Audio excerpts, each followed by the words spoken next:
Lamio Hotman, welcome to the Shatter After podcast. We're here talking Avatar, The Last Airbender. We're covering the first 4 episodes. Show just dropped 60 seconds ago. The embargo finally lifted. This is a spoiler review for episodes 1 through 4. Go watch the show if you haven't already.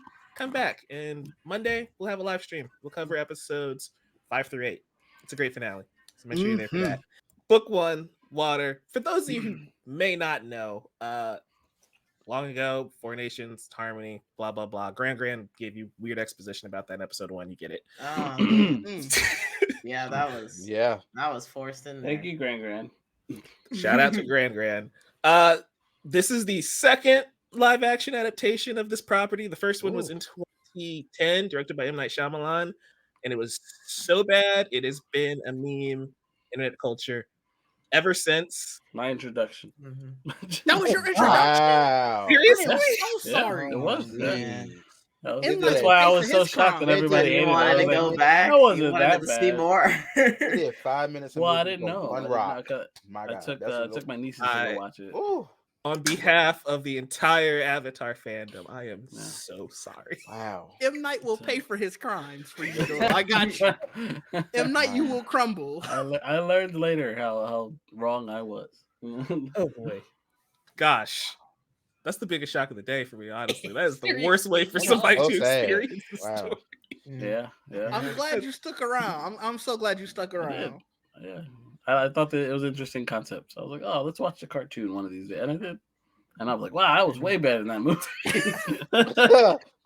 Yeah. Just jumping off of that, episode 1, we get this massive prologue, right?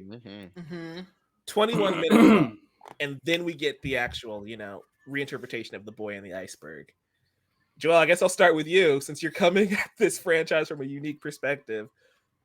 Does this series capture the feeling that you wanted from Avatar: The Last Airbender in live action? I would say so. A lot of things for me is aesthetics. I don't know if for everybody that watched the One Piece review that we did, that's very important to me. At least you got to recognize what you're looking at. And so I think they nailed that very well with these castings and costume department. The CGI is very well, even though what we saw was unfinished, but it still looked good in the unfinished version. So I appreciate that. So it's for me, I think aesthetically it hits a lot of the same beats and what I imagined in my head, what it would look like in live action, even if maybe it improves upon certain things. But I think it hits. I mean, obviously the story is more condensed, so narratively you're gonna have to accept some changes. Like everything. And I did it with One Piece. If I could accept it there, I could accept it in Avatar. That's fair. I would counter that argument a little bit with you got to change a lot of One Piece just to condense it to make it work. I mean, absolutely fair. Story and just visually. Yeah, for sure. The proportions are not humanly possible. Yeah, very different. No, Trayvon, what about you? You prefer live action to animation. So what was it like seeing this come to life? I'm very happy what we got, so far, because it's done really well. It looks like you want it to look, and I wish I didn't, but I do have that live action movie to compare it to in my head. I'm like, that's true. My God, wow, this is so much better. Set the bar, right? Yeah, that's like your if they can beat that. At least the expectations more than here one now, rock moving, more than one piece of water. We can just get some actual fire generation. We can just get all of that, and as long as we get that and they look right, the names are said correctly. Yeah, and it's just so it's so sad that that's not the first thing. I was like, oh my God, they said it right. Oh my God, they said it right. Mike, you're muted. I'm just saying, I hate that that's the bar when it's say the kid's name right. That's the bar we're at right now. Sometimes it's that simple. Yeah, it's so depressing. Help them, honestly, because if they did that right, I'm like, yes. Good for y'all. That's a point. That's just his name, but that's not the point. So the point is that's not that they fucked that up originally. Because we've seen how bad it can be. Right. I think that's why we're like, oh, thank you. We've seen the lows. Yeah. Yeah, They didn't just whitewash it as well. That's a plus. Yes. Also, yes. Very well thought out, very well casted, like Joel said. That's all that looked like. Yeah. We ain't talking about that today. This is positivity. I mean, I was trying to avoid it, but I mean, I can bring it up. But yeah, other than that, yeah, I'm having a good time with this. I love what they've done so far. Yeah. Nice. Jamie, how about you? Yeah, I've really been enjoying it. I feel like I've been learning a lot more about maybe, I don't know if it's things I don't remember, maybe things that, just things about the series that I didn't know in general by watching it with you guys, and especially with the live action and seeing where like the similarities and the differences are. I feel like this is going to be a really fun watch for a lot of these like old school and new school Avatar fans for sure. I also think that a lot of what they've done with the like VFX and everything is super, super impressive. Like what Trayvon was saying. I don't remember much about that original Avatar movie, which I'm very thankful for. But we'll make that a review if y'all want to. We can go back. I don't know if anybody wants it though. No. I don't know if anybody wants that. It might be comedy, but if we make it a reaction video, that would be comedy, honestly. Maybe we should do it because I will have thoughts about that one rock. Oh, man. I'll never forget that. I'm sorry. I'm mad that scene is so iconic for being that bad. Like, yeah, they did a lot, man, for that one rock to be. Yeah, it was insane. So yeah, we don't have any moments like that anymore. We have like a lot of violent isn't the right word, but just very like strong visuals, and you really get the understanding of like, they're moving water. You feel the weight of the water, you feel the weight of the rocks and the fire, the heat of the fire coming through the screen. They did like a fantastic they did a fantastic job with this, and seriously, I don't think that too many people will be upset when it comes to the visual front. Maybe some other things, but I'm happy with what I've seen. Yeah. Didge, were you happy with what you saw? Yes and no. Jamie's completely right. Visually it was phenomenal. The parts that kind of took me out, I think, are the things that I think I have to sort of accept it myself. Obviously this wasn't going to be a one-to-one adaptation. And I think that's sort of where some of my disconnect came from. Was I'm looking at some of the choices that they made, and I'm like, well, this didn't happen like that in the original story. I need you to make me understand why you did this. And some of it did pay off, some of it didn't. Overall, I think it's a phenomenal show, and I'm happy with where we are. Like, I'm definitely gonna watch the next season and everything moving forward. Like you said, the bar was kind of just at the very lowest. I'll never forget in the live action movie when Iroh finally bent fire from his own. Everyone was so shocked, like, he can bend his own fire. We didn't get a moment like that. So you were already at a win with me, and you just kind of didn't need to lose me, and they definitely didn't. Yeah. I think that's fair. I think this, especially this first episode, does a lot of good to kind of rectify what that movie did, and I feel like that was very intentional. Like the first scene of this show, we see an earthbender running away from the Fire Nation army, and you see that fight, and you see him bending all of these rocks and shooting them at these other people. That and was it's like, amazing. Yeah, and they were very adamant of making sure the first thing we saw was real earthbending, because they know people like Trayvon will be like, I gotta make sure it's just one tiny little pebble floating across the screen. Yes. And they did that slowly. The bending absolutely had to be right. Like that, that was I mean, that was the thing from the trailer. Everybody was like, this looks great, but like, where that bending at? Yeah. I think it only shows like fire in the trailer a lot, I think. You have to remember, water's probably really hard to animate and get right, and like time crunch for that. And then air, that's just not visually interesting either to put in a trailer. Yeah. So I get it. But I think that first episode, we have that giant prologue. We see the Airbender genocide, and that's an interesting change. It doesn't bother me, but also I don't think we really needed to see it. either. Like, it felt weird sitting there for 20 minutes knowing that these people were gonna die. So I wonder if I Yeah. didn't know anything about the show, that would have been a surprise to me. But like, I'm just sitting here like, okay, Monkey Hatsu, you're gonna die in like 10 minutes or so, bro. What are we doing here? It also. Um, Oh, go ahead, Jamie. Mel, you go first. Okay. It Oh also, I boy, think. she's being Isaac now. Oh God. Oh God.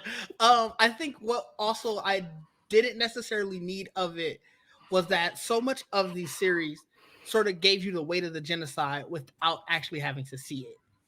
Yeah. So you saw it through the eyes of how it affected everyone else, whether it was Aang, whether it was the greater world, because there's no longer any airbenders out there. You felt the weight of it.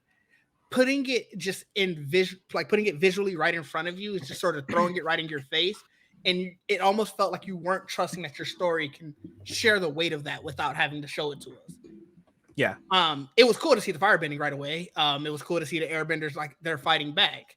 But Fire Lord Sozin, that was great. Yeah, all of that was great. But it's like, did we need it? Is sort of where I was left with after watching it. Mm-hmm. I think for me, it would like part of the beauty, and again, this is probably just the limits of animation too. Like, they can't show these people getting wiped out. But I feel like part of Also what makes fair. that work is that when Aang runs away, right? Like, he could have had Aang and Gyatso and all that stuff at the top, but the second Aang runs away and gets frozen, we cut.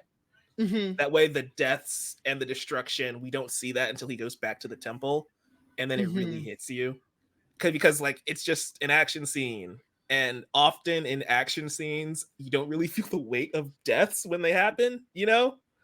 Because, yeah, we're watching cool fights. Oh, that guy died. That sucks. And you just kind of move on. We've been conditioned watching so many action movies where I feel like the emotional impact would have been Aang discovering that corpse in the next episode, you know? No, see, I have a different take. I want to see all the bending, so give it to me. So That's fair. I'm here for that. So like, more of that, more of seeing like all that. Listen, Aang uses airbending to fly. I'm here for all of that. So I'm very much here for all of that stuff. That was So, such an interesting change. listen, when he did that, I was like, exactly how you use it. That's There's right. no right or wrong answer here. Right. So yeah, that's a completely valid perspective. Yeah. I after hearing some of the thoughts, I was gonna say I wasn't against the scene, but I feel like I was more so I was here for seeing like all of the airbenders together and like kind of hanging out, because at least I don't personally remember like seeing I guess extended amounts of time of like Aang hanging out with other our earthbenders, airbenders, and kind of just being a kid. I feel like he's always, well, they definitely were treating him like oh, you know, you're the avatar, you're supposed to be that much better, all that. But to me, it kind of seemed like, oh, he's just the smart kid in the class that just so happens to also be like cool and nobody bullies him, which is very rare, I guess. But he's, you know, he's just kind of hanging out. He's just a kid. And then the weight of the avatar, it kind of builds on him as the prologue continues, and you know, his teacher comes to him and is like, you know, you have this responsibility that you need to, like, you know, nobody else can do this but you have no option to say no, you just have to kind of roll with it. It's like, you know, I try my best to let you be a kid, but now it's time to take on this new role. So yeah. I didn't so much mind seeing that. The actual like genocide, then like fighting and stuff, I also didn't mind it. I feel like it was a new perspective on something that we already know kind of happens. But yeah, I didn't mind it. It's funny because all those moments of Aang being a kid and everything you described happened in the original show as well. They just happen as flashbacks in various episodes. So they took that concept, put that at the beginning of this show, which is fine. But again, I think kind of feeding that breadcrumbs to us, like the animated series did, would have made that impact a little bit better. But also, we have to acknowledge that this is an 8-episode show on Netflix. I was gonna say, also true. Don't have time. Yeah, you have also to. You can spread that out on a 20+ episode season. It's different when you got 8. Because I think episode 10 we get like Zuko and Aang's backstory. You know. Yeah. Okay. See, the thing for me, I haven't watched the original Avatar animated for a very long time. I've seen Korra recently, so I haven't seen Aang's story in a long time. So I don't remember a lot of stuff you guys do. Like, so I'm like, oh, okay, yeah, I don't remember some of the details. I'm like, this is cool to break it down or explain a little more for me. Yeah, I need all of it. I need to be baby fed as well. I did watch it when it came back on Netflix. I remember I watched a whole series on Netflix, and then like right after I was done, the HD version came out. I was like, good timing. I was like, perfect. This is what I wanted. But watch it again. That's how long I was gonna, but I'm like, I can't go right into it. I need to space it. It is a 24-hour binge, Trayvon. It's great, not that much when you think about it. That's true. It is when you want to go to Korra right after it, but because I like to go right in. I love Korra. I love episodes shorter, so yeah. I like Korra more. Don't attack me. I know why you like Korra more, so I can't attack you because it's more adult and more violent and more bending and more brutal. So I get it. Yeah, that's right up your alley. Yeah, it tracks. I disagree, but it tracks. Right. Yeah, I agree. I mean, I like Aang more, but I know people that do like Korra more. Yeah. Different reasons than Trayvon, but What did you guys think of the kids playing these characters? They were fine to me. I know some people had issues with Sokka, but I was fine with it. I thought he sounds just like him. It's crazy. It does sound like him. Wow. The voice is uncanny. Wow. I honestly thought he was probably the best actor out of all of them in his respective role. We can argue about him being cast in this role and all that other stuff, but like watching these episodes, like, yeah, that's just Sokka more than anybody else. It felt that. It really did. And I think he did really... I mean, they all did well. Mm-hmm. Did you guys miss the blue eyes at all? Did it bother you at all? That the water needs... Like, the waterbenders have no blue eyes. It did for a second. And then I realized how uncanny that it kind of looks sometimes. Like, it's true. The artificial blue eyes. Like, if they could have made it look natural, it probably would have... That would have been my best... That would probably been like the best case scenario. Yeah. But a lot of times when they try to put like blue eyes on people who just don't naturally have blue eyes, and I don't know if that's just the nature of because of like the context or whatever, it almost feels unnatural at times. It does. Sometimes it does. It does. I missed it, but I also understand because if you give them blue eyes, you have to give the Earthbenders green eyes. Right. Now you have to give the Firebenders the orange eyes. And that's when you get into scary territory because I don't know if these people can pull off red eyes, To be fair, some of them have gold eyes, like I don't know, Dae Kim with gold eyes might be terrifying. You're right. You're right. That might be terrifying. Or hot. I mean, all right. Like literally or just physically? Both. I don't know. All right. Yeah. No, but yeah, I think the cast was great. I'm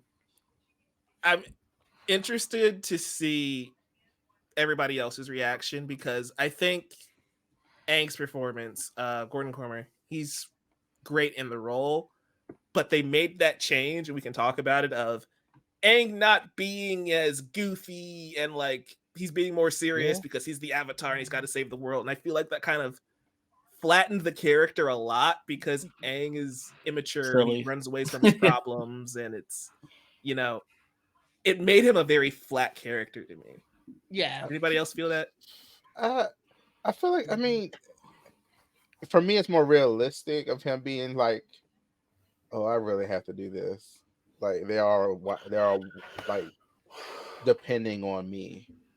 I can see that being terrifying, and he can't run again. Like at least he could try, I guess, but he can't run away again and do that. I don't know. I just feel it's more realistic to me. I don't know. It didn't bother me because he still felt childish in the show, just maybe not as goofy. Because I haven't seen him do the dance. Is he ever gonna do the dance? Like, I don't know. Spoiler alert! No, he's not. He's not gonna be like, check this out. That don't happen. None of that happened. That's a spoiler. Yeah, they took all the fun stuff out of Aang's character. I'm just saying. I'm just throwing it out there. I'm like, those are little things like are fun, but did I need it? Like, I don't really care. But I still felt the innocence of him wanting to be a kid and going to play with the other kids. Like he wants to play with the other kids and stuff like that. But yeah, did they tone down the silliness? For sure. They also don't have the time for him to develop as fast. You know what I mean? Like you could have him be immature for a whole season or 2 seasons. I don't know how long this shit's gonna last. Well, I feel like you can still hit, like you can make the joke of they don't have time, right? Because they go to Kyoshi Island, and in the animated series, they specifically go to Kyoshi Island because he wants to ride the elephant koi. He wants to go surfing. That's why they go to that island. And in this show, you could have just said Aang wants to go surfing. They go to Kyoshi Island, and then they can't go surfing. You don't have to have the scene of him riding the koi and all the goofy stuff that happens, but he can still be like, hey guys, I want to go do this thing. And then they go do the thing, and then the action starts. So like those are the things that kind of are like, you could have still injected those moments in there without having to waste too much time on it. Okay. Especially because they don't have the illusion of what clock are we racing against. And I know we'll eventually get to it, but that's the big thing of you could have given yourself a thing to narratively take away all of these things, but you took that part away. Right. So well, they added a new clock too. I guess we can address that now. He's got to get to the water tribe because Kyoshi told him to. That is also, but that happened what episode? That happened episode 2. Episode 2. Yeah, Kyoshi Warriors episode. Yeah, which is dope. The episode was great, but it was one of those things of you kind of had a reason if you wanted to take away some of these narrative things of him making him more childlike. You wanted to make him more serious, but you took the original one away to introduce a different one. But then if that's resolved, what stops it then? Like, are you just going to continuously introduce a sort of plot of the season then? So it's one of those things where it's interesting. I can't necessarily say it's bad until I see how it pays off. Yeah. But it's really interesting, and it put me at a pause for a second. He's constantly getting chased and captured. I mean, or people around him getting threatened all the time. So it's not like he gets a chance to chill out. Yeah, but it's also like I was telling people this when we were watching. Like, I felt like I was watching an old man act in a young kid's body. But people were like, "Yeah, that's what the Avatar is. He's 100 years old." I'm like, y'all know what I'm saying. Like, you know, it's fun messing with you, honestly. Not gonna lie. In the cartoon, you know, he's a kid, so he acts like a kid. He's really goofy and like irresponsible, and then like he matures over time.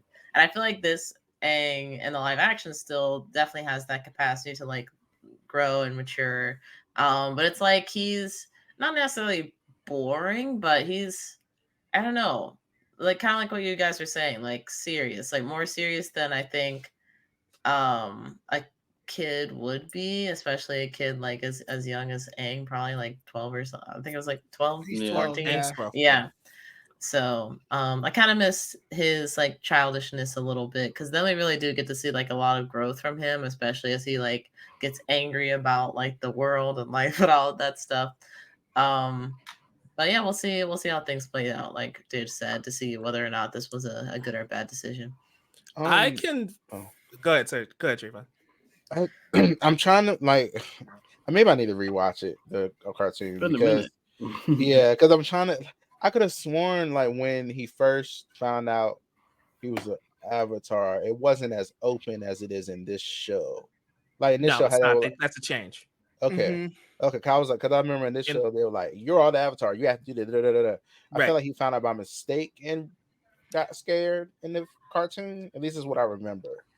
Yeah, pretty much. And so you're right that they completely changed that, and that's why he acts different. Yeah. So. You're not wrong, but that's also goes into why do it that way. Yeah. I mean, his whole reason for running in the first place wasn't necessarily that the weight of the world was too big for him. They told him that you were going to leave this place that you grew up in. They were going to because they felt that Gyatso was too soft on him. So they were like, we're going to take you away from him so that way he can learn what it means to become the Avatar. Yeah. He was terrified of that. So it's like. And him leaving and running away, and then having to deal with what his actions, you know. So that him not being like all of him not being there for Gyatso, and that all of that happens. I feel like again, this is what I mean by his character's kind of flat in this show. because his arc is maturing and getting that responsibility and learning not to run away and to be there and to fight this battle because it's his destiny. That's Aang's entire journey. That is his arc.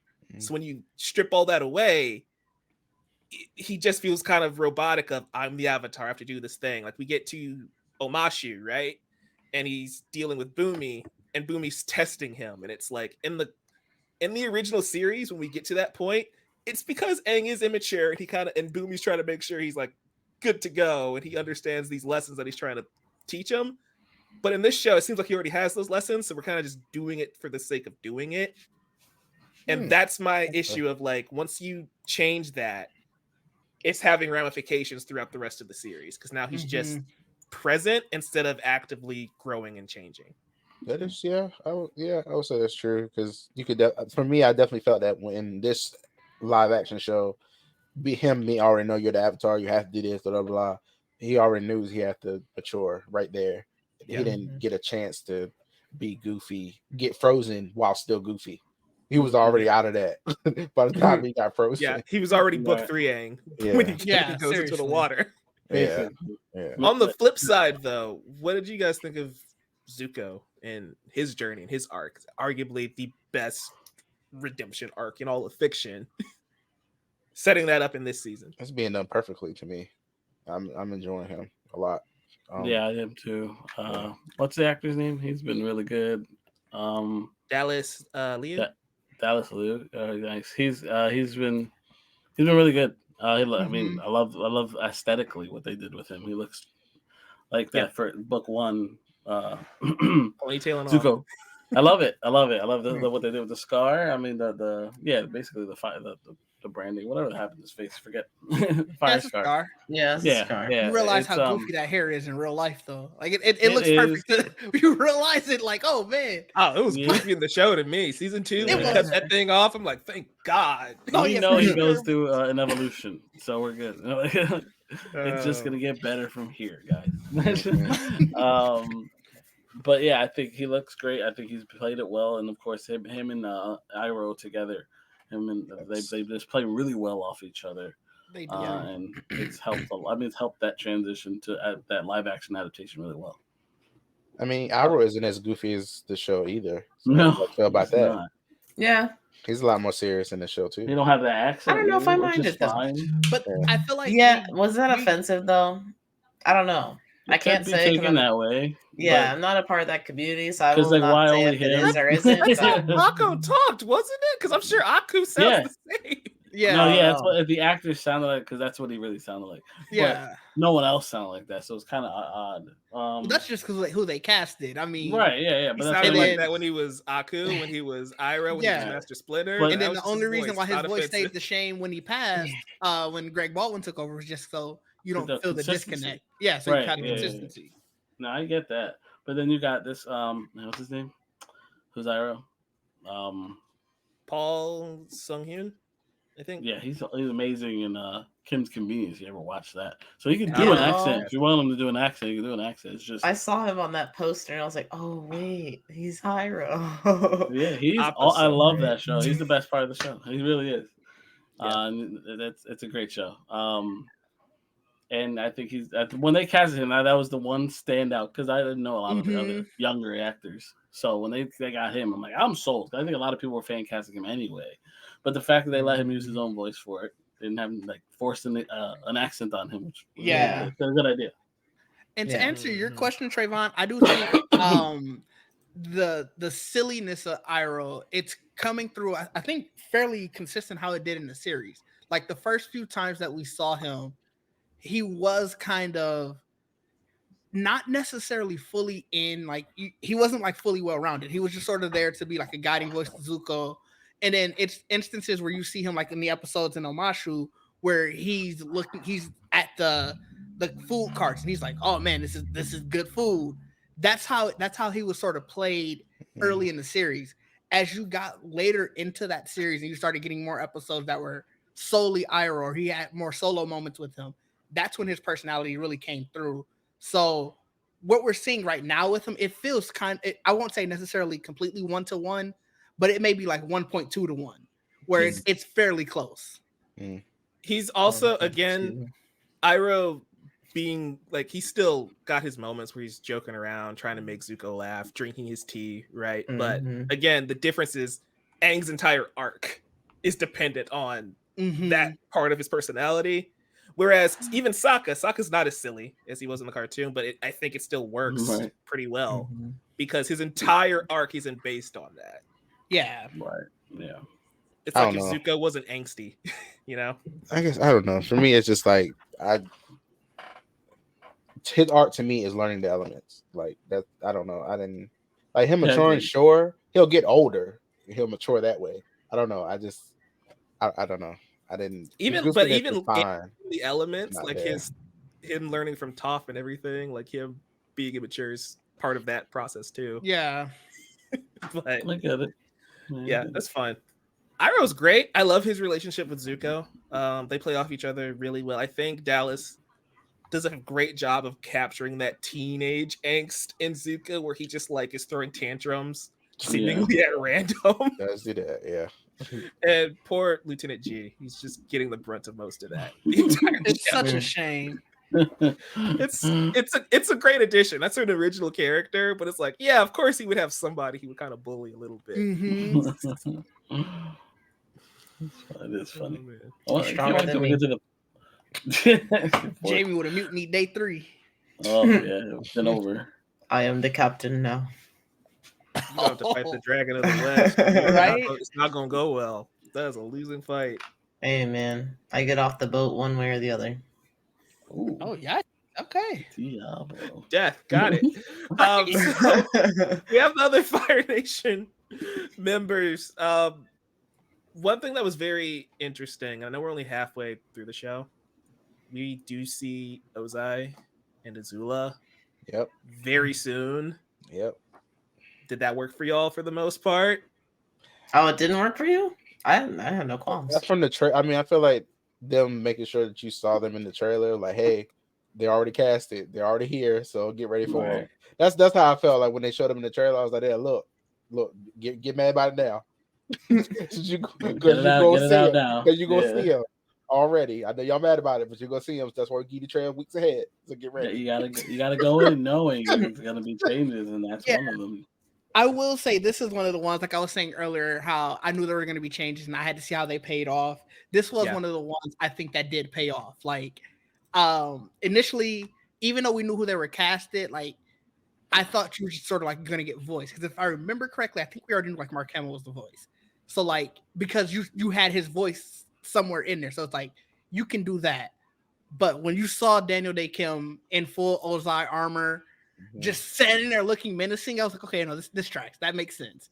And I like the arc, and I don't want to go too far in depth. I think it might have went into some of the second half of the season, but sort of the arc that they're doing to explain Azula, what her plan is. Again, it's something that paid off. So while it was a change initially that I was not here for, seeing the payoff makes it worth it. And I think that's sort of what, again, I want to stress to anybody who's watching it, is to always don't immediately disregard a change. See if the change makes it worth it before you decide if it's a good or a bad thing. So the reason I bring it up is because I was talking to Leo from Geekly Goods on my channel. That video is up already. You should check it out if you haven't. And he was saying that having Azula and Ozai might take away from having Zhao as the main villain, right? Because he's the main villain of season 1 of Avatar: The Last Airbender, but you introduced 2 threats way bigger and way more iconic than him. Yeah. On top of Zuko already being like a secondary antagonist anyway. Yeah. So does that distract from Zhao as a character? I would say no. It almost gave it the Thanos to Loki sort of villain arc, how it was in First Avengers, where you knew Thanos was the overarching threat, but Loki was clearly the villain there. You know they're out there, but you know they about to step in. Yeah. Right. Yeah. It was more like get a behind the scenes in the kitchen, see what's cooking. But we know, that's dessert. Dessert's not coming out yet. Yeah, he not about to get his hands dirty yet. Yeah. I went a long way for that one, but y'all know what I'm saying. Yeah. Well, we'll give it- It's an interesting analogy, but I got it. You know, It was a very interesting analogy. coming back a little bit though. We were talking at episode 2, Warriors. We go to Kyoshi Island. This episode's very interesting to me because we've talked about Aang's arc being different, but now Sokka's arc is different, and that in turn makes Suki's arc different, which makes this entire episode effectively completely different from the animated series and how this story goes when we go to Kyoshi Island. We even see Avatar Kyoshi herself, which is a big surprise. Look, that saved the episode. That Ooh. saved the episode. That saved it. Bitch, talk to me. Look, so all of what you were just saying was ruining the episode. Sokka's arc, I get wanting to take away the sexism, but flawed characters are there for a reason because flawed characters experience the most change. Yeah. So taking away that flaw, now he has nothing to change upon, sort of like what we were talking about in Aang, but sort of just on a bigger scale. And like you said, his thing being taken away, his sexism, now all of a sudden Suki's whole onus for her character is gone. Now she's just, oh, I saw a guy who saw the world. That's basically all her character is. And that's a very big disservice to her character, which is also a very big disservice to the Kyoshi Island episode as a whole. So watching that episode, I was kind of like, this is where it's starting to not pay off. Then we saw Kyoshi. And we saw her be Kyoshi in all of her badass. And it was like, okay, 3/4 of the episode I'm not really here for, but this last quarter of the episode is amazing. It's passable. You know, it didn't fully take me out. Interesting. See, like I said, I think I'm benefiting from not seeing the animated from a long time ago because I was just like, I mean, I was like, this is cool, this is cool, it's cool. Boom, look at this, wow. and then, that was So- it. Like, So ignoring the whole "it's not like the show" argument of it, Trayvon, did this episode on its own work for you? Like, did Suki's story and that entire thing that they did work for you? Because for me, I don't think it really did. Because like, I don't know what we were doing here. I don't mind change, but I don't know what we were doing with those characters specifically. I'm be honest with you. Okay. This episode is not something I remember that much. That's awesome. But see, I remember Kyoshi. Kyoshi. I remember that. But I just like, but it doesn't. For me, it's just like I'm here. Okay, this is very shallow, but I'm here for the bending. Go. I'm here for the bending. So I don't really care about like Sokka and his whatever, like his love, whatever he got going on. I like that's cool for you, bro. Like where the bending at? Where the bending at? Where the fighting at? Where's the? That's funny because there's no benders on Kyoshi Island. So Yeah. That's what I'm saying. Like, so that's why I probably like retain much of this episode. I'm like, okay, what's going on? Where we at? Where we getting to like some actual bending? That's And then so we get the interesting. bending. Woo! Like, yeah, there we go. And there we go. Yeah. So yeah, I don't know. I hate that. I think like that. Ooh. Oh, didn't know there was music with that. Joel, did Yes. you have something to say? You can. No, go ahead. I was just laughing. Sorry, it was allowed. It's cool. Joel, what were your thoughts on episode 2, Warriors? I liked it, especially the end there. It was really cool to look at. It was cool. I like seeing the Kyoshi Warriors in full makeup, looking awesome. I'm very easily pleased, as you can see. Visually, if you hit the right notes, I'm in there. Like, just seeing them, like these are things like they could have easily cut if they wanted to. There's just certain things, that they took the time to do. Narratively, I don't remember because it's been so long what happened in between the beginning of that book to the end of that book. So I don't remember very when broad and strokes where. Yeah, it's all broad strokes. So seeing them was just enough for me. And then whatever way they explain it to me is the way I'm just going to take it. If I go back a while, I'm like, oh, wow, it is a little different. Like, fine. It's like the fact that Sokka and what's her name? Suki. Suki. I'm just happy that they connected. I know that happens, and Yeah. I was very happy that they did it early on. They led up to it, and that's all I was looking for there, honestly. Everything else is just cherry on top. If they were to nail everything else, and then of course visually again, they nailed it. Shout out to them for making Yvonne Chapman look massive. Like Kyoshi She was was so staring down tall. at everybody. Like Aang looked like he was 2 feet tall. It was amazing. it was. Oh man, Jamie, do you have any thoughts?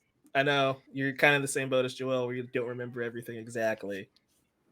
Yeah, I think it's funny because I felt like I kind of agree with Trayvon, and then y'all are asking him, well, like, what did you think about the episode though, just like alone? And I'm like, oh man, I think I do.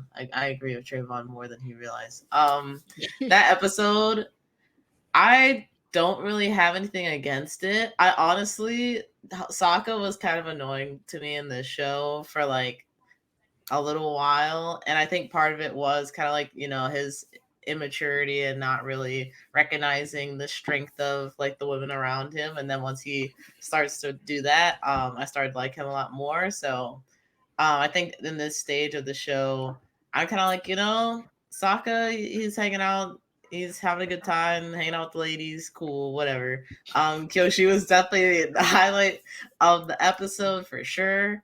I like kind of like the conversations with the Fire Nation that are going on around that and add a little tension. But outside of that, this is definitely not one of the most exciting episodes for me. But I was fine with it. It was cool. I'm not mad at it. Avatar: The Last Airbender is very much a story-driven show, and this is why I don't necessarily consider it like an anime, right? Because if this was a shonen anime, yeah, we're here for the fight scenes 99% of the time. But those character arcs, those character moments are what make the show. And then we have awesome bending battles around it. And so I feel like this one's lacking because the big moment was when Kyoshi shows up, and that's great and that's awesome. But everything around this episode is just like, because it has no purpose. It's almost like it almost was like a filler episode, Yeah, which is It's rough. almost It's we the have to second do this. episode. It's like we have to show them this. Yeah, or they say like, why did y'all show us them at least? So I don't know. And this is when I get frustrated because you're right. They had to go to Kyoshi Island because if they didn't, you don't introduce Suki, and that becomes a problem later on, and fans will get mad and blah blah blah. But by not understanding Sokka as a character, you made this episode irrelevant. Because if you just did the thing, that would have been the episode. And those are the moments where I'm kind of like, if you're gonna change something, I need it to have a purpose. And it didn't feel like it had a purpose.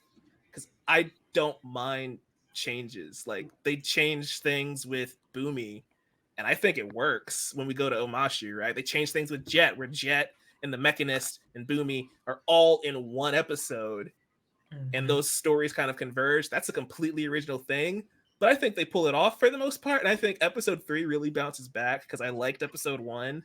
Episode 2 was not giving me good hope for the show. First time where I was like, all right, what we in for? Yeah. What are we getting into? Because obviously also, we're the Roku aspect of it. Like now Kyoshi is his avatar mentor, essentially. That's true. Yeah, Kyoshi gives him the mission of you got to get to the North Pole because something bad's going to happen, replacing Sozin's comet in this season, which is very fascinating. You got to pay off for me. Yeah, for a second, I didn't care because I'm like, we like Kyoshi more than Roku anyway. So if this is the change we're going to go with, fine. But also, like, we'll see. So we get to Omashu.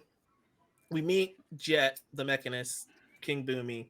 We go through the secret love caves, which is a book 2 thing. I don't know why we brought that in here. That didn't need that's a change I still need to understand. Like I guess I can understand on the aspect of we're never gonna get to this in a season 2. Like it was such a we didn't need it in a season 2 episode.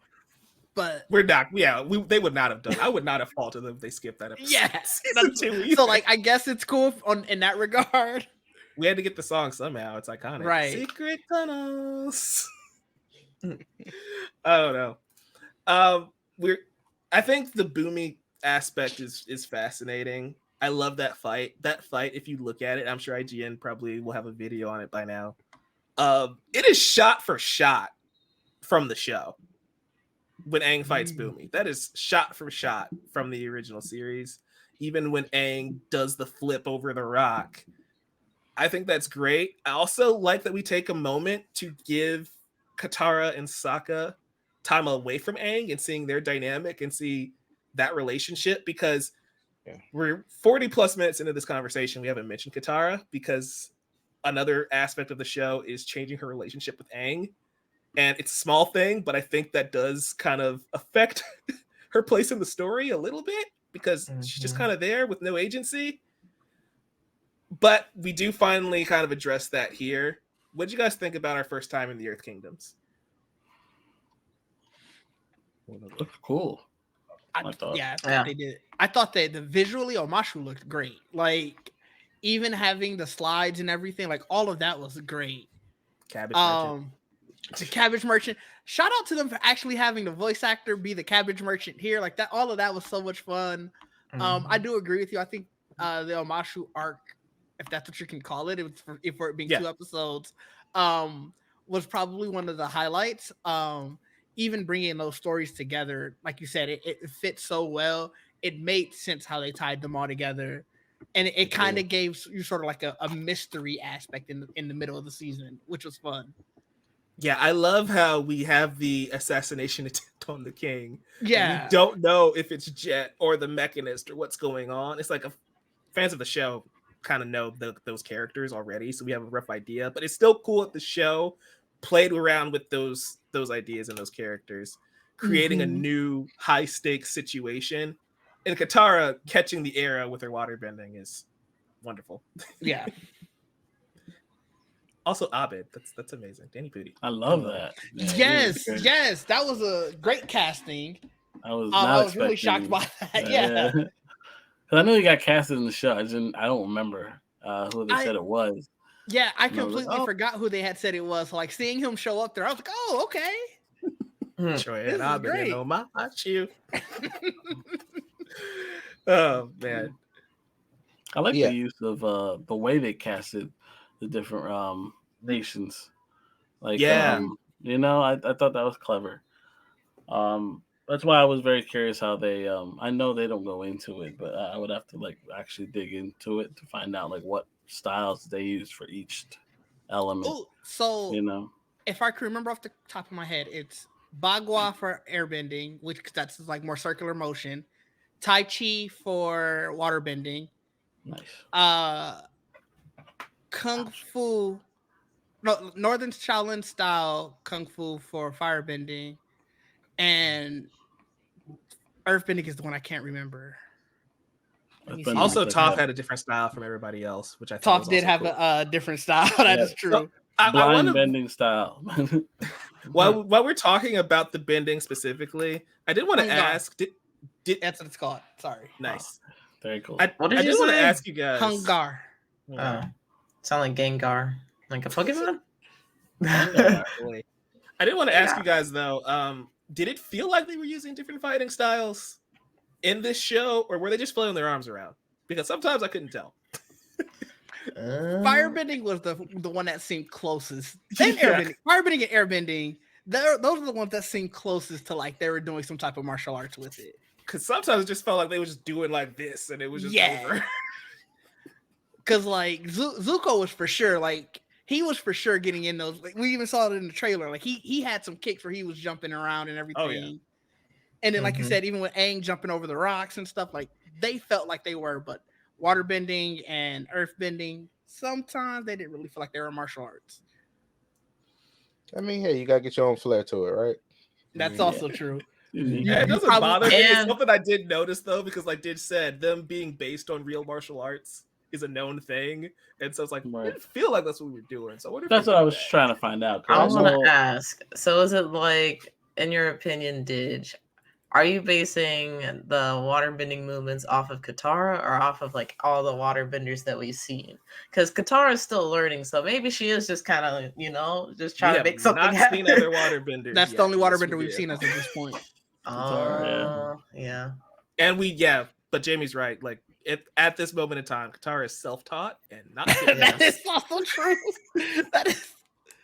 Listen, prodigy right there. Listening. because you don't, I mean, it's not like it's not required for you to do a certain type of martial arts. Like you could just, I mean, it's your power, so you could, summon it how you want to summon it. Traditionally, it is. That's what you're. I'm taught. saying, but it's not. I'm saying, but like you don't have to do a certain movement to do a certain to bring a flame up. You don't have to do. That's just the technique or whatever you got taught. You don't have to do that. Like I don't know. I don't know what movements they need to actually it's not generate the element. It's not like a wand movement that you have to do a certain way to do a spell. It's it might like be that. though. Yeah, I assume it's like an instrument, right? Like I have these guitars behind me. If I'm self-taught or if somebody teaches me, if I get to an E chord, I still have to press the right notes to play an E chord on the guitar, right? So like Katara, whether she does all this extra stuff or not, she's still gonna have to do some sort of movement to get it to happen. Yeah. Like, I feel like you're gonna have to get the destination eventually. Whether she's self-taught from a scroll though, so that scroll should have had the right. But even form. then, it's like, listen, as someone who is self-taught to learn discus, I understand. I'm just kind of flinging my body. Not here. I'm just like flinging my body around, and if the discus go far, okay, I succeed. It doesn't matter what it looks. Yeah, I'm self-taught for both. There we go. I knew there was a connection. What do you mean? What connection? You don't do disco without trying shot put. You know what I'm saying? Oh, yeah. I don't know what those words were, but okay. Sports. Shot put just made me think of Trunks Bowl from Matilda.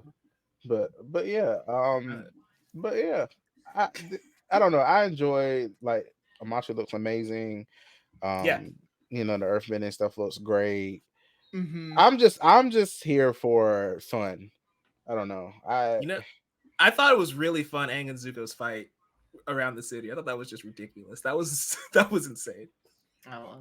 Yeah, it's like they're not trying. Like I don't know. Zuko's like, I want to get you, but Aang's like, but I don't know why. Why are you trying to get me? Like leave me alone. Like, and I'm not trying to hurt you. I don't want to kill you.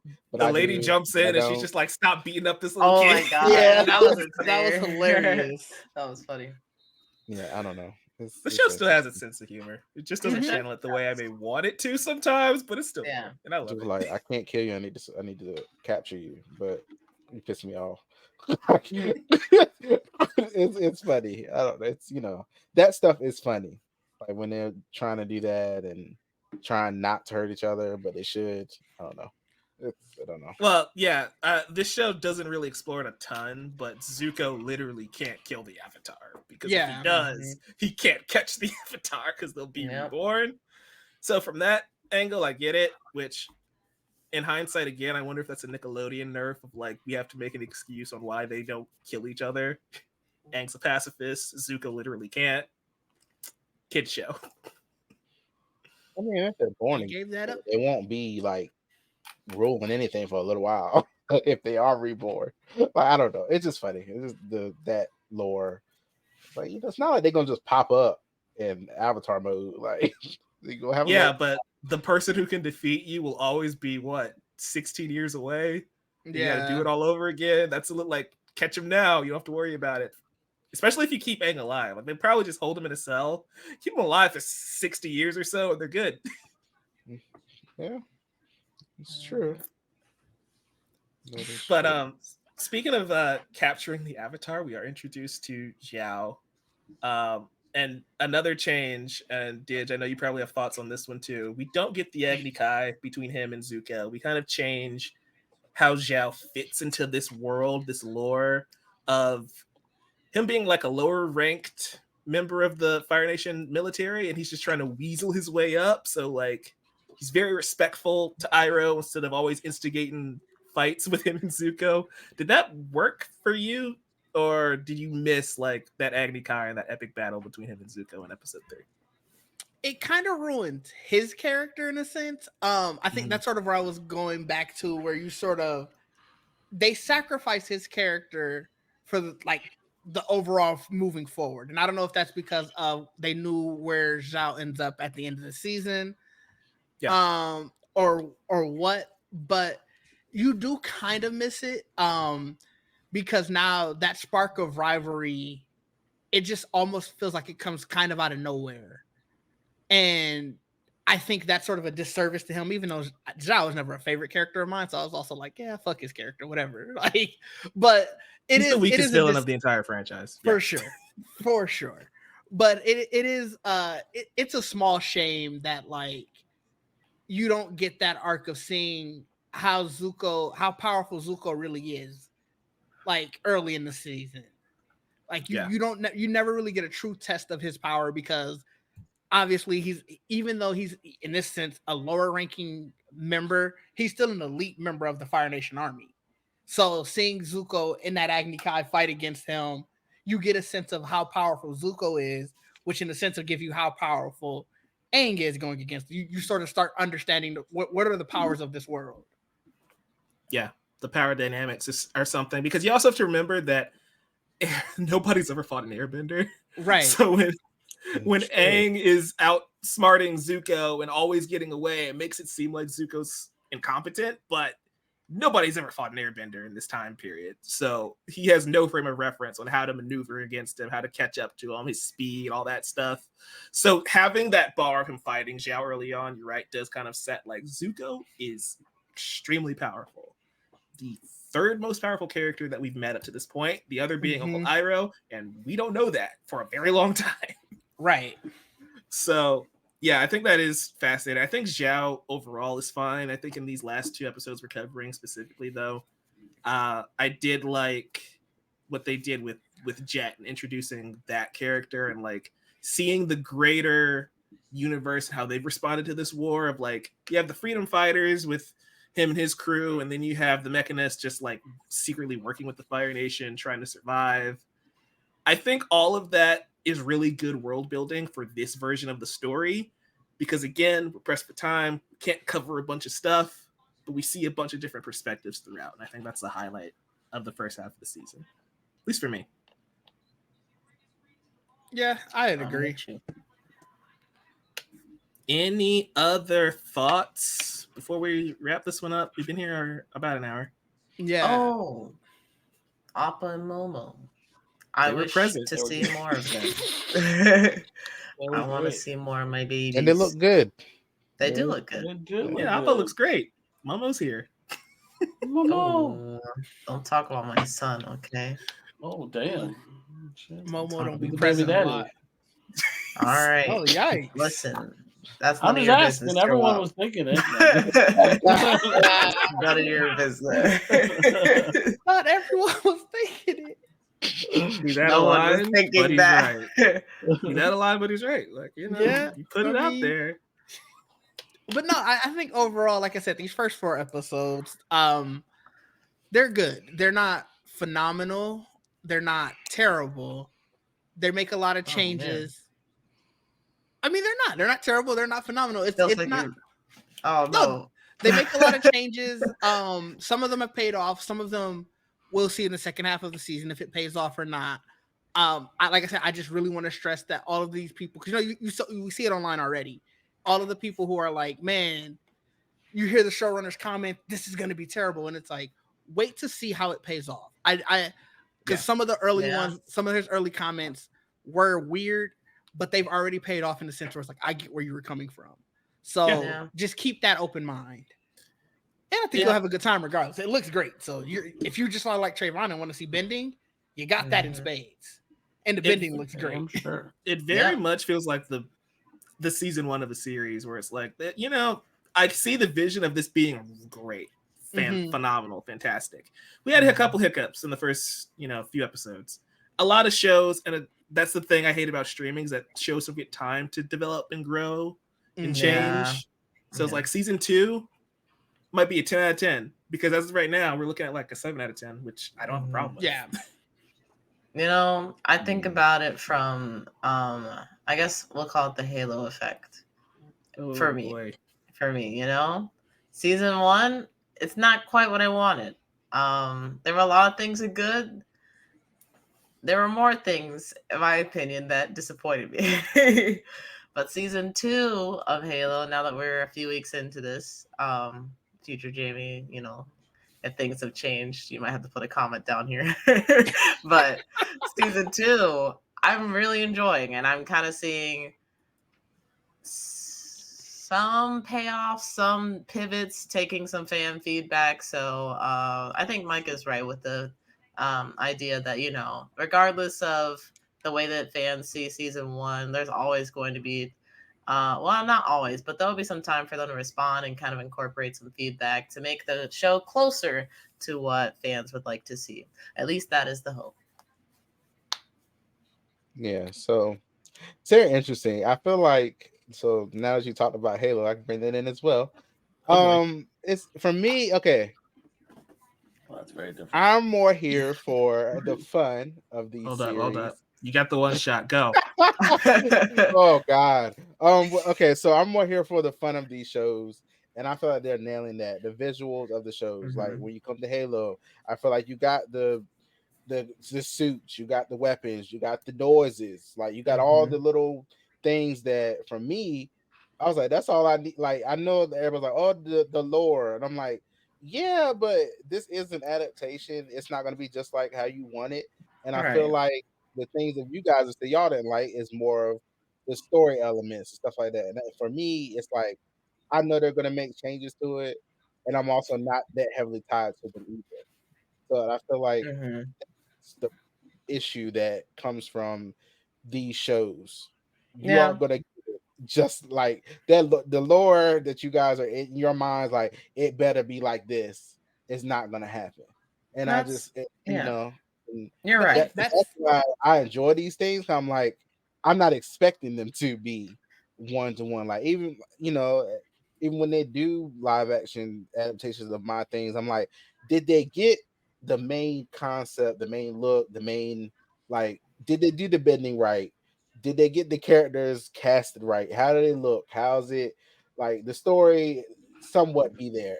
It does not have to be exactly, and that's why I'm like, I'm having fun.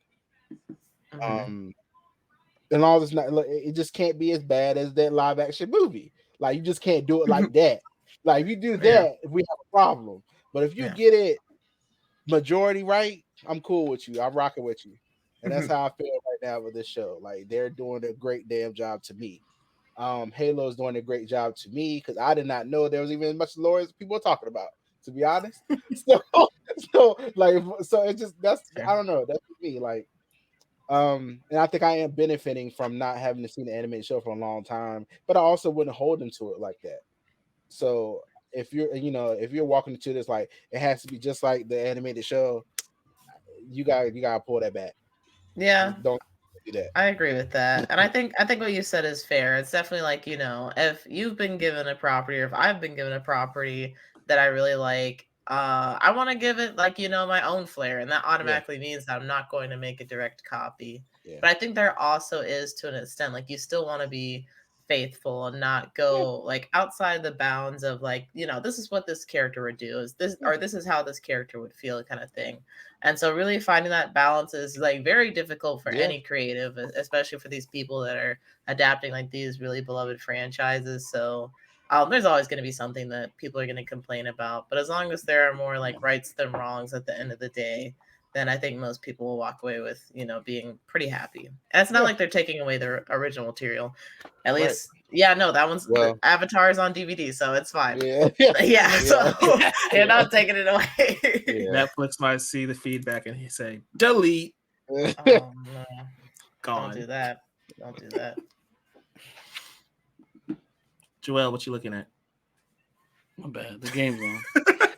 Did you have any final thoughts? I like what I saw. I liked everything I've seen so far. Again, I don't know as much about the whole thing as y'all do, especially his personality, I guess. There's just certain things I just don't pay attention to. It's been a while since I've seen it anyway, so as long as that's why I'm all visual because at least I know what I'm looking at. I remember at least generally how they act, and who they are. As long as they nail those main qualities, you won't hear much complaining from me. And as long as it's nothing crazy in terms of narrative cut, as long as it still goes in the same direction and there's nothing too crazy, you won't really hear me complain much. So out of everything I've seen, I've generally liked what I've seen.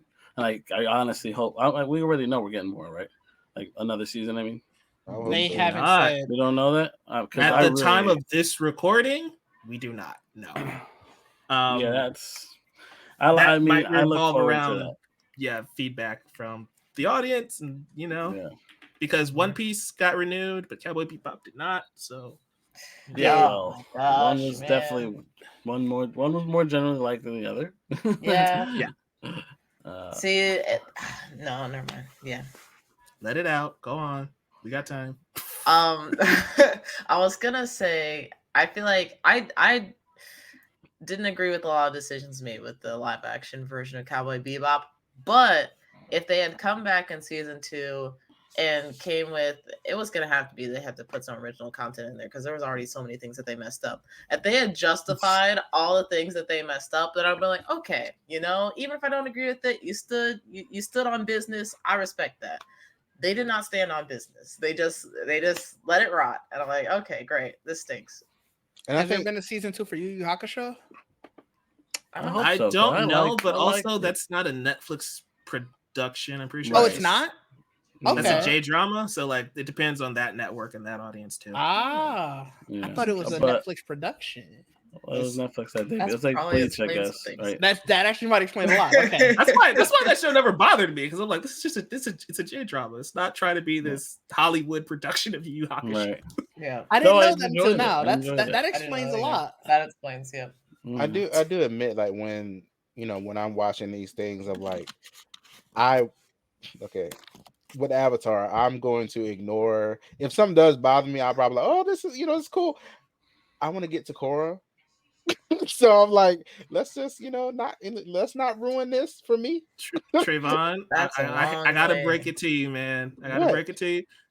They don't have the rights to Korra. Yeah, I was gonna say, even if this does extremely well, they might not get Korra.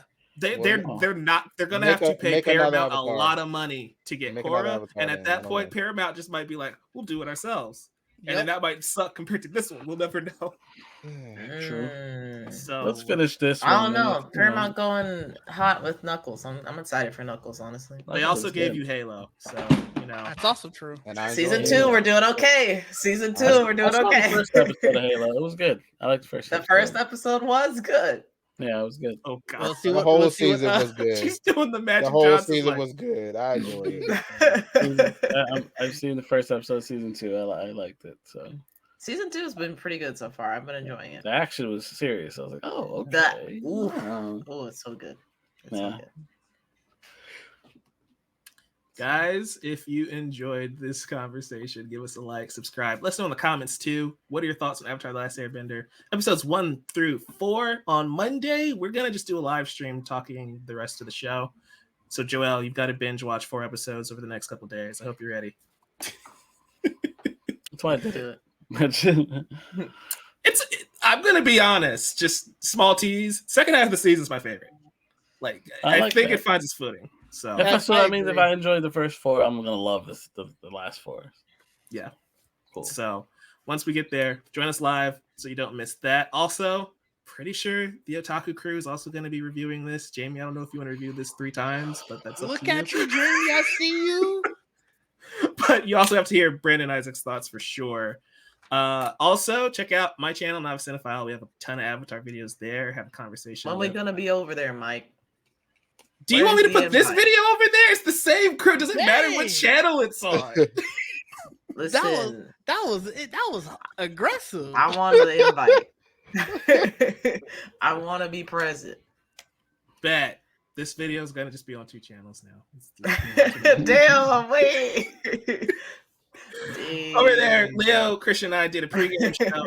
Also, Antoine Bandelay, awesome dude, joined us to talk Avatar's world building, which might benefit some of you guys who haven't seen the show in a while. Trayvon. Ooh. Trayvon. Me too. I'm enjoying the show, so I don't really need it. So. Shady today. Sometimes you just got to stay away from it. It's a fun conversation, so make sure you check that out. Check out his channel as well. Didge, Cool. where can the folks find you and your awesome content? You can find me at Didge D everywhere. By the time this D or comes out, underscore D? it is underscore. Actually, on YouTube, it's just Didge D. I think it's no underscore. That'd be confusing me. I'd be Look. trying to tag you. It's not my fault. It's not. Everywhere Jamie else, said, I can- get your handles in order, man.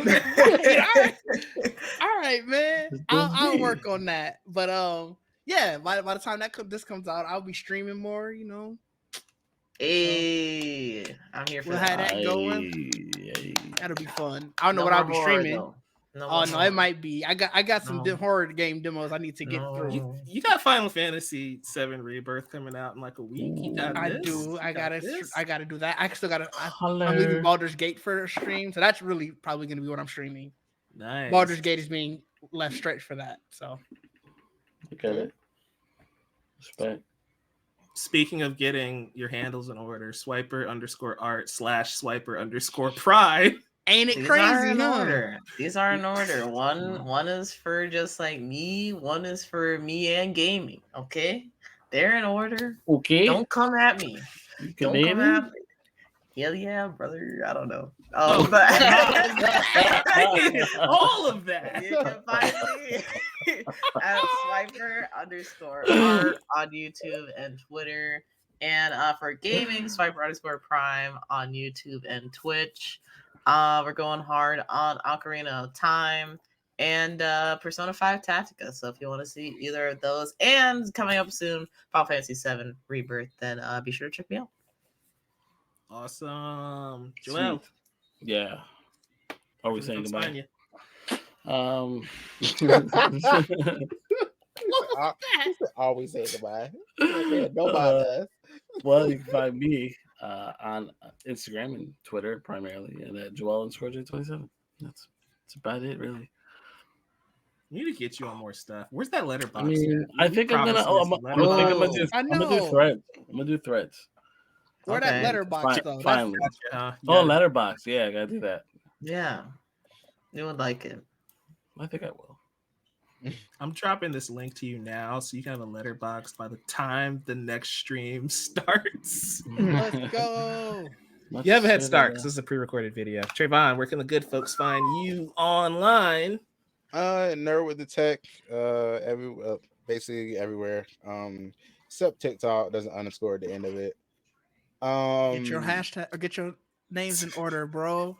Somebody he had has no my control name. over that. Yeah, he had no so- control over that. Listen, every day I go in there and I try to take the underscore off. It says not available. So, maybe I'll get the trademark and boot them off. I don't know. We'll figure it Send Jamie after him. She out. aggressive. This is New York. Whoa. Yeah, I'm I think I might make videos again. Yes. Let's go. Thinking about streaming the Yes! the Banishers game. Let's So, go. That Yes! looks fun. That's it. So yeah, so I'm thinking about getting that and streaming that. We got that in 4K, y'all. So he now has to do it. Yes. Ladies and gentlemen, we got him. We got him. Yeah. Awesome. Everybody's link trees and handles in the description down below. If you enjoyed this again, we're in your podcast feed. And if we're in your podcast feed already, you can see our faces on YouTube. It's way more entertaining there. And until next time, guys, For sure. stay flaming. Peace. Stay flaming. Flame on.